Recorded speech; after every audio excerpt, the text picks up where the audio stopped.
KG టమాటాలు ఇవ్వయ్యా. మీరు ఆ బ్యాంకీలో పని చేస్తారు కదండి? అవునయ్యా, భలే గుర్తుపట్టావు. ఇప్పుడు చెప్తాను ఈ పని. గబుక్కనెళ్ళి 2 ఆధార్ కార్డ్ జిరాక్స్లు, 2 పాన్ కార్డ్ జిరాక్స్లు ఎట్టుకొచ్చేయండి. జిరాక్స్లా దేనికి? ఈ మార్కెట్ మొత్తంలో టమాటాలు నా దగ్గరే ఉంటాయి. టమాటాలు కావాలా వద్దా?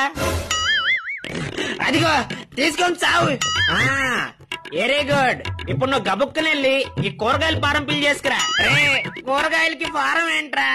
దొర టమాటాలు కావాలా వద్దా? అదిగో తీసుకొని చావు. ఏ బడిలో చదువుకున్నావురా నువ్వా? దీనిలో అక్షరాలు మిట్టేకున్నాయి, మళ్ళీ రాసేట్టుకురా. ఇప్పుడైనా నా టమాటాలు నాకీరా. 4వ నెంబర్ కౌంటర్లు ఇచ్చి టమాటాలు రేపు వచ్చేట్టుకెళ్ళి. ఇప్పుడు ఇవ్వచ్చు గారే. ఇప్పుడు మాకు లంచ్ బేక్.